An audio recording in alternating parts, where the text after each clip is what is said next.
Good evening everyone, कैसे हैं आप सभी। वेलकम करती हूँ माधुरी आपका एनडीलो क्लासेस में।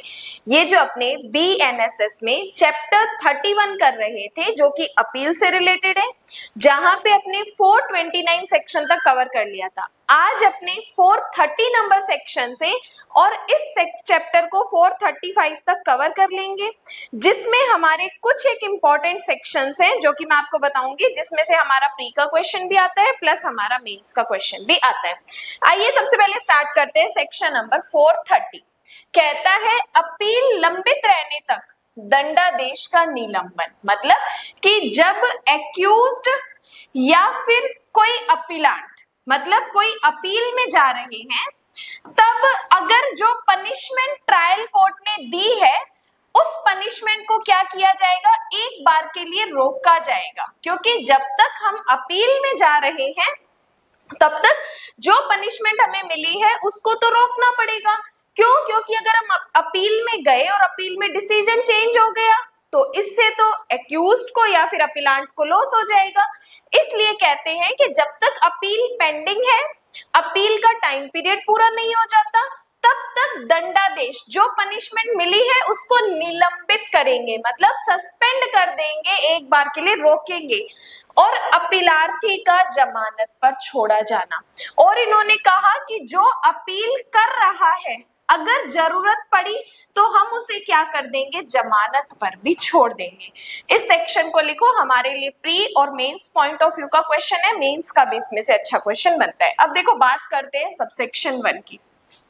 सबसेक्शन 1 कहता है किसी दोषी व्यक्ति द्वारा किसी भी अपील के पेंडिंग होने पर अपीलिएट कोर्ट रिटन तरीके से दर्ज किए जाने वाले कारणों से आदेश दे सकता है कि जिस सजा या आदेश के खिलाफ अपील की गई है उसका निष्पादन, मतलब उसको एग्जीक्यूट होने से, उसको कंप्लीट पूरा होने से क्या किया जाए, निलंबित किया जाए। अब यहाँ पे अपील कोर्ट हमें क्या ऑर्डर दे रहा है कि जो पनिशमेंट ट्रायल कोर्ट ने दी है उसको एक बार के लिए क्या किया जाए, सस्पेंड किया जाए।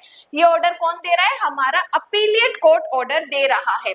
और यदि कारावास में कोई है एक्यूज्ड तो उसे जमानत पर या उसके बेल बॉन्ड या बॉन्ड पर रिहा किया जाए। और तो और अपीलिएट कोर्ट कह रहा है कि अगर जरूरत पड़ी और एक्यूज्ड या अपीलांट हमारा जेल में है तो भाई उसको तुम जमानत पर छोड़ दो। और जमानत पर जब छोड़ेंगे तो बॉन्ड या बेल बॉन्ड भरवाना जरूरी है, वो बॉन्ड और बेल बॉन्ड भरवा के आप उन्हें छोड़ दीजिए। अगर यहाँ पर देखो जो बॉन्ड है और बेल बॉन्ड है, पहले इसकी डेफिनेशन हमारे सीआरपीसी में नहीं होती थी, लेकिन अब हमारी बीएनएसएस में इस डेफिनेशन को ऐड किया गया है।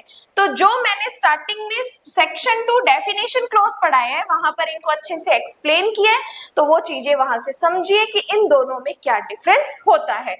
देन आ जाइए प्रोविजो पे। देखो प्रोविजो कहता है कि लेकिन अपीलिएट कोर्ट किसी दोषी व्यक्ति को जो डेथ, लाइफ इम्प्रिजनमेंट या 10 ईयर तक के कारावास से दंडनीय अपराध का दोषी है, बॉन्ड और बेल बॉन्ड पर रिहा करने से पहले लोक अभियोजक को सुनवाई का अवसर देगा। मतलब कि जब अपीलिएट कोर्ट किसी एक्यूज्ड को जमानत पर छोड़ रहा है और मैटर कैसा है, जिसकी पनिशमेंट डेथ है या लाइफ इम्प्रिजनमेंट है या फिर 10 ईयर तक की है, तब कोर्ट डायरेक्ट नहीं छोड़ेगा। तब कोर्ट पीपी से पूछेगा कि बताओ आप इस मैटर में क्या कहना चाहते हो, क्यों हम इस एक्यूज्ड को जमानत न दे। अब यहाँ पर अगर पब्लिक प्रोसिक्यूटर पॉजिटिव में कुछ आंसर देता है तो भाई कोर्ट बेल पर छोड़ देगा। अगर पब्लिक प्रोसिक्यूटर कोई नेगेटिव आंसर देता है, कोई एविडेंस ऐसे देता है,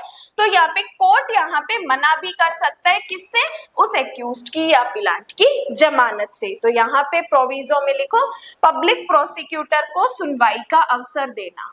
पब्लिक प्रोसिक्यूटर को सुनवाई का अवसर देना, अवसर देना, पब्लिक प्रोसिक्यूटर को सुनवाई का अवसर देना। देन आ जाइए नेक्स्ट प्रोविजो पे। नेक्स्ट प्रोविजो कहता है कि ध्यान से सुनना, ऐसे मैटर में जहां किसी दोषी व्यक्ति को जमानत पर रिहा किया जाता है पीपी जमानत रद्द करने के लिए आवेदन दायर करने के लिए स्वतंत्र होगा। मतलब कि अगर यहाँ पे कोर्ट उस एक्यूज्ड को छोड़ रहा है तो फिर इस ऑर्डर के अगेंस्ट पीपी क्या कर सकता है, एक एप्लीकेशन फाइल कर सकता है। तो सेकंड प्रोविजो में लिखो पीपी जमानत रद्द करने के लिए, पीपी जमानत रद्द करने के लिए आवेदन कर सकेगा, आवेदन कर सकेगा। अब ये सारी पावर यहाँ पे कौन से कोर्ट की चल रही है, अपीलेट कोर्ट की चल रही है। जब कोई एक्यूज्ड या अपीलांट क्या करता है, अपील में जाता है। तो फर्स्ट प्रोविजो में कहा कि पीपी को सुनवाई का अवसर देना होगा। सेकंड में कहता है कि अगर पीपी को लगता है कि ऐसे किसी ऑर्डर के अगेंस्ट मुझे अपील करनी है तो पीपी वहां पे अपील भी कर सकता है। देन आ जाइए सबसेक्शन नंबर 2। सबसेक्शन 2 कहता है अपीलिएट कोर्ट इस धारा द्वारा प्रदत्त शक्ति का प्रयोग किसी दोषी व्यक्ति द्वारा उसके सबऑर्डिनेट कोर्ट में अपील के मामले में हाई कोर्ट द्वारा भी किया जा सकता है। तो सिंपल लिखो इस सेक्शन का यूज हाई कोर्ट भी कर सकेगा। इस धारा का प्रयोग हाई कोर्ट भी कर सकेगा, हाई कोर्ट भी कर सकेगा। देन आ जाइए सबसेक्शन नंबर 3 पे। देखो सबसेक्शन नंबर 3 क्या कह रहे हैं, जहां दोषी व्यक्ति उस कोर्ट को संतुष्ट कर देता है। अब देखो जिसने अपील की, अगर वो एक्यूज्ड उस कोर्ट को सेटिस्फाइड कर देता है जिसके द्वारा उसे दोषी ठहराया गया है कि वह अपील प्रस्तुत करने का इरादा रखता है, तो कोर्ट ऐसे व्यक्ति को जमानत पर होते हुए 3 वर्ष से अधिक अवधि के लिए कारावास की सजा जिसमें नहीं दी जाती, या जहां जिस अपराध के लिए ऐसे व्यक्ति को दोषी ठहराया गया है जमानतीय है तो वह जमानत पर है, आदेश दिया जाए कि दोषी व्यक्ति को जमानत पर रिहा कर दिया जाए। मतलब कि अगर एक्यूज्ड यहाँ पे कोर्ट को सेटिस्फाइड कर देता है कि यस जमानत दे देनी चाहिए, तो यहाँ पे कोर्ट क्या कर सकता है, जमानत पर रिहा कर देगा। लिखो यदि कोर्ट का समाधान कर दिया जाता है, यदि कोर्ट का समाधान कर दिया जाता है तो जमानत मंजूर की जा सकेगी, जमानत मंजूर की जा सकेगी। देन आ जाइए सबसेक्शन नंबर 4। देखो सबसेक्शन 4 कहते हैं कि मान लो कि एक्यूज्ड को हमने जमानत पर छोड़ दिया, उसके बाद अगर एक्यूज्ड को कन्विक्ट किया जाता है, दोष सिद्ध किया जाता है, तो जो जमानत की अवधि थी उसको कारावास में काउंट नहीं करेंगे। मान लो अगर एक्यूज्ड 2 महीने तक बेल पर रहा है और बाद में उसको दोष सिद्ध कर दिया जाता है और उसको पनिशमेंट दी जाती है, तो फिर उस पनिशमेंट में ये 2 महीने काउंट नहीं होंगे कि सर 2 महीने तो पहले से मेरे पे मैटर चल रहा था, भले ही मैं जमानत पर क्यों नहीं था, तो इस 2 महीने को हम आगे काउंट नहीं करेंगे। कि जब अपीलकर्ता को एक अवधि के लिए या कारावास या आजीवन कारावास की सजा सुनाई जाती है, तो जिस अवधि के दौरान उसे रिहा किया जाता है उसे उस अवधि की गणना में शामिल नहीं किया जाएगा जिसके लिए उसे सजा सुनाई गई है। तो सिंपल लिखो जमानत के समय को पनिशमेंट में काउंट नहीं किया जाएगा, पनिशमेंट में काउंट नहीं किया जाएगा, पनिशमेंट में काउंट नहीं किया जाएगा।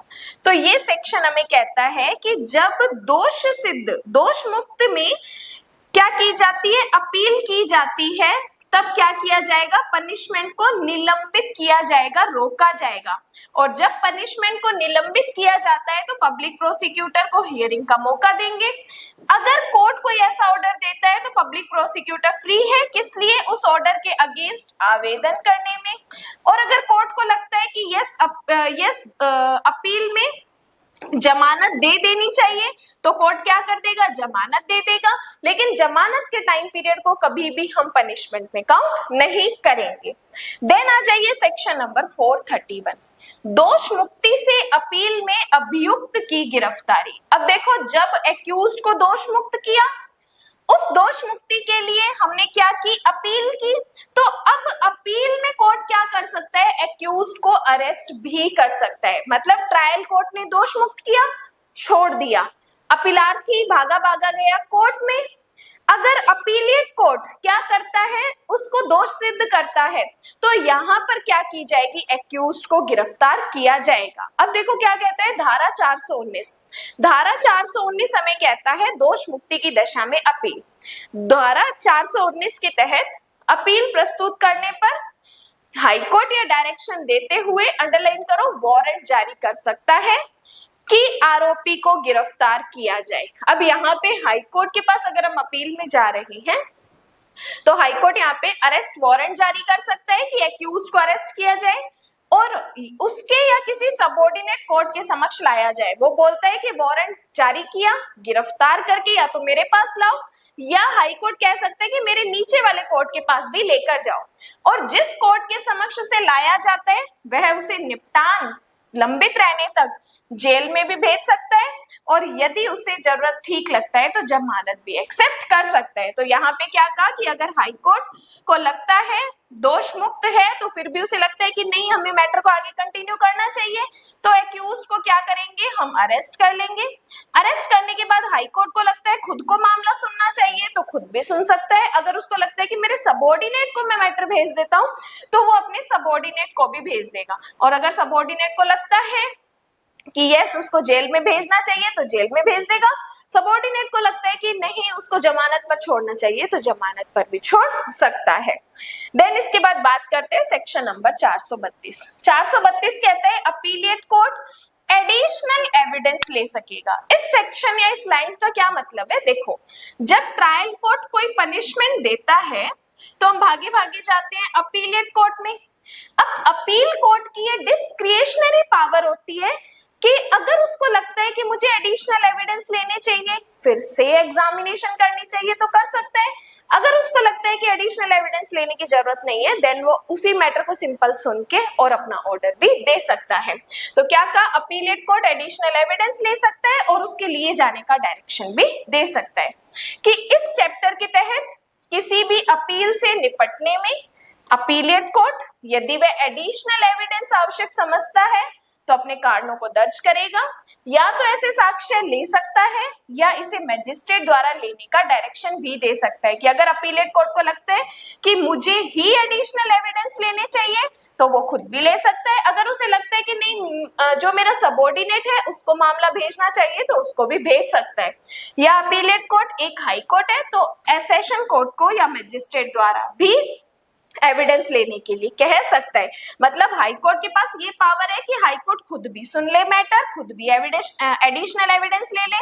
अगर हाई कोर्ट है तो उसको लगता है कि मुझे किसी सेशन कोर्ट को ही मामला भेज देना चाहिए तो वो उसको भेज देगा, या हाई कोर्ट को लगता है कि किसी मजिस्ट्रेट को मैटर भेज देना चाहिए जो मेरा सबऑर्डिनेट है तो वो उसको भी मैटर भेज देगा। देन वो मजिस्ट्रेट कैसे मैटर सुनेगा, मानो कि वो एक अपीलिएट कोर्ट है, ठीक है। देन बात करते हैं सबसेक्शन 2 कि जब एडिशनल एविडेंस सेशन कोर्ट या मजिस्ट्रेट द्वारा लिए जाते हैं तो वे ऐसे साक्ष्य को अपील कोर्ट को प्रमाणित करेगा और उसको भेज देगा। मतलब अगर हाई कोर्ट ने अपने सबऑर्डिनेट को कहा कि आप एडिशनल एविडेंस ले लीजिए तो ये इसके सबऑर्डिनेट जो है एडिशनल एविडेंस लेके और उसको हाई कोर्ट को क्या कर देंगे, भेज देंगे कि भाई ये हमारे सामने एविडेंस आया है, ये हमने लिए हैं, अब आप इनको देख लीजिए, ठीक है। देन बात करते हैं सबसेक्शन 3 एडिशनल एविडेंस लिए जाने पर एक्यूज्ड या उसके वकील को उपस्थित होने का राइट होगा। कि जब भी एडिशनल एविडेंस लिए जा रहे हैं तब ये बात होती है कि या तो एक्यूज्ड आ जाए या फिर अधिवक्ता आ जाए, इन दोनों की अपीयरेंस में ही जो एडिशनल एविडेंस है वो लिए जाते हैं। और इन्होंने कहा इस धारा के तहत एविडेंस लेने पर जो चैप्टर 25 है उसके प्रावधानों के अधीन होंगे। मतलब सिंपल लिख दो, BNSS का चैप्टर 25 फॉलो किया जाएगा, चैप्टर 25 लागू किया जाएगा या फॉलो किया जाएगा। फॉलो किया जाएगा। तो 432 ने हमें कहा कि अपीलेट कोर्ट के पास पावर है कि वो चाहे तो एडिशनल एविडेंस ले सकता है, चाहे तो मैटर खुद सुन सकता है, चाहे तो अपने सबऑर्डिनेट को भी मैटर भेज सकता है। देन आ जाइए सेक्शन नंबर 433। अब इसको लिखो, सिर्फ हमारा प्री और इंटरव्यू का क्वेश्चन है कि जहां अपीलेट कोर्ट के न्यायाधीश राय के बारे में समान रूप से विभाजित हो वहां प्रक्रिया, मतलब कि हमने अपील की और अपील में जितने भी जजेस बैठे हैं उन सबकी जो ओपिनियन है वो दोनों की सेम है, मतलब समान रूप से उनकी जो जजमेंट आ रही है। तो यहाँ पर अगर यहाँ पे जो जजेस है वो ओपिनियन उनकी समान रूप से विभाजित है, मान लो दो जज सेम बात कह रहे हैं, दो जज सेम बात कह रहे हैं, तो अब डिसीजन किसका लेंगे, किसका मानेंगे? तो यहाँ पर एरो करके लिखो, तब उसी न्यायालय के अन्य न्यायाधीश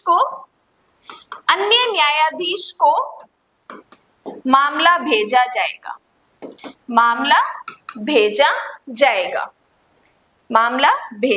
जाएगा।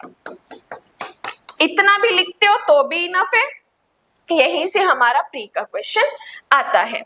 देन आ जाइए सेक्शन नंबर 434, अपील पर आदेशों और निर्णयों का अंतिम होना, कि जब हम अपील कर रहे हैं और अपीलेट कोर्ट जो जजमेंट दे रहे हैं, ऑर्डर दे रहे हैं, वो फाइनलाइज माने जाएंगे, मतलब कि अंतिम माने जाएंगे, इसके बाद इसकी कोई और अपील नहीं होगी। अब देखना किन सेक्शन को छोड़कर, किसी अपील पर अपीलेट कोर्ट द्वारा पारित निर्णय आदेश अंतिम होंगे, लेकिन धारा 418, 419, 425 सबसेक्शन 4 या फिर चैप्टर नंबर 32 में दिए गए मामलों को छोड़कर, मतलब सिंपल ये लिख सकते हो कि सेक्शन 418, 419, 425 सबसेक्शन 4 और चैप्टर नंबर 32 इनको छोड़कर बाकी सभी निर्णय अंतिम माने जाएंगे, बाकी सभी निर्णय अंतिम माने जाएंगे। क्यों? क्योंकि 418 कहता है स्टेट गवर्नमेंट द्वारा दोष मुक्ति की दशा में अपील, 419 कहता है दोष मुक्ति की दशा में अपील, 425 सबसेक्शन 4 कहता है अपील का संक्षेप खारिज किया जाना, और चैप्टर 32 कहता है रेफरेंस एंड रिवीजन, मतलब कि अगर एक बार अपील हो जाती है तो फिर भी हम इनमें आगे और जा सकते हैं, लेकिन इनके अलावा देन हम कहीं और आगे अपील नहीं कर सकते हैं। ठीक है, देन आ जाइए, लेकिन प्रोविजो कहता है किसी भी मैटर में दोष सिद्धि के खिलाफ अपील के अंतिम निपटान के बावजूद अपीलेट कोर्ट गुण दोष के आधार पर सुनवाई और निपटान कर सकता है, लेकिन अगर फिर भी कोई कन्विक्शन होती है तो अपीलेट कोर्ट गुण और दोष के आधार पर क्या कर सकता है, निपटान कर सकता है। उसी मामले से उत्पन्न धारा 419 के तहत बरी होने के खिलाफ अपील, या उसी मामले में उत्पन्न 418 के तहत सजा बढ़ाने के लिए कोई अपील की जाती है, देन हम क्या सुन सकते हैं, आगे भी मैटर को सुन सकते हैं। बाकी हमारा ये क्वेश्चन कोई मेंस का क्वेश्चन नहीं है। लास्ट सेक्शन है इस चैप्टर का, अपीलों का उपशमन। देखो, अपीलों का उपशमन का मतलब ये होता है कि कब अपील हमारी समाप्त हो जाएगी, कब खत्म हो जाएगी। इस सेक्शन को पढ़ने से पहले एक बात सुन लीजिए। देखो, 14 अगस्त तक हमारा एक ऑफर चल रहा है 50% डिस्काउंट का, जिसमें जिस भी स्टेट की जुडिशरी, एडीपीओ या एपीओ का बैच ज्वाइन करते हो, जेएलओ का बैच ज्वाइन करते हो, जिसमें जो एक्चुअल फीस है उसमें से 50% लेस करके आपकी फीस रहेगी, इस बैच को ज्वाइन कर सकते हो, क्योंकि हमारी कंप्लीट 30 सीट्स थी, ऑलमोस्ट सीट फिल हो चुकी है, 2 या 3 सीट ही लेफ्ट बची है। तो इस सीट ये 2 या 3 सीट बची है, इसको फटाफट ज्वाइन कर सकते हो। डिस्क्रिप्शन में जो नंबर है उससे कांटेक्ट करके जिस भी स्टेट का जुडिशरी एपीओ ज्वाइन करना चाहते हो वो आप बात कर सकते हो। इसके अलावा एक यूट्यूब पे अपनी 59 रुपीज की मेंबरशिप चल रही है। इस 59 रुपीज की मेंबरशिप में अपनों बीएसए कंप्लीट पढ़ लिया है। यहाँ पे बीएनएस के, बीएनएसएस के एमसीक्यूज आपको मिल रहे हैं और कुछ मेंस के आंसर राइटिंग की क्लासेस भी आपको मिल रही है। सिर्फ 59 रुपीज में आप इतना बेनिफिट उठा सकते हैं। इसी 59 रुपीज का एक बेनिफिट इस बैच में आपको मिलता है कि अगर आपका 59 रुपीज की मेंबरशिप ज्वाइन की हुई है और आपकी जो 50% फीस है इस बैच की, उसमें आप 2 इंस्टॉलमेंट में इनको सबमिट कर सकते हैं। ठीक है, तो इन दोनों का बेनिफिट आप एक साथ उठा सकते हैं। अब आ जाइए बात करते हैं अपीलों का उपशमन, कब अपील हमारी समाप्त हो जाएगी। तो देखो मैं आपको सिंपल एक चीज बताती हूँ कि जब 418 और 419 के तहत अगर अपील में आरोपी व्यक्ति की मृत्यु हो जाती है तो अपील क्या हो जाएगी, समाप्त हो जाएगी। मतलब अगर एक्यूज्ड ही मर जाता है तो अपील खत्म। सबसेक्शन 2 कहता है अगर अपील करता ही मर जाता है तो भी अपील खत्म। बट अगर अपील करता के कोई निकट नातेदार हैं, कोई ऐसे रिलेटिव हैं, उनको कोर्ट परमिशन देता है, अगर कोर्ट उनकी परमिशन को एक्सेप्ट करता है देन आगे अपील को वो भी कंटिन्यू कर सकते हैं। कितने दिनों के अंदर अपील एप्लीकेशन की जाएगी? 30 डेज के अंदर अगर अपीलांट के नियरेस्ट रिलेटिव कोर्ट में अपील करते हैं तो फिर वो नियरेस्ट निकट नातेदार भी क्या कर सकते हैं, उस अपील को आगे कंटिन्यू कर सकते हैं। और निकट नातेदार में इन्होंने हमें बताया है कि माता पिता हो सकते हैं, हस्बैंड या वाइफ हो सकते हैं, या फिर भाई या बहन भी हो सकते हैं। तो ये आज हमारा चैप्टर 31 था अपील तक, जिसमें सेक्शन 435 तक हम पढ़ते हैं। आज ही हमारा चैप्टर कंप्लीट होता है। इसके बाद हम चैप्टर 32 पे चलेंगे जो रेफरेंस और रिवीजन के बारे में बताता है। मेंस पॉइंट ऑफ व्यू के लिए, इंटरव्यू पॉइंट ऑफ व्यू के लिए हमारे लिए बहुत जरूरी है, तो इसको हम आगे की क्लासेस में डिस्कस करेंगे। बाकी जो भी मैंने आपको ऑफर बताया फटाफट इस ऑफर का आप बेनिफिट उठाइए। उसके बाद हम डिस्कस करेंगे आगे के चैप्टर्स पे। क्लास अच्छी लगी है, साथ के साथ चीजों को आप डायरेक्ट में शॉर्ट पॉइंट ऑफ व्यू में लिखो ताकि रिवीजन करते आपको हेल्प मिले। बाकी आज के लिए धन्यवाद।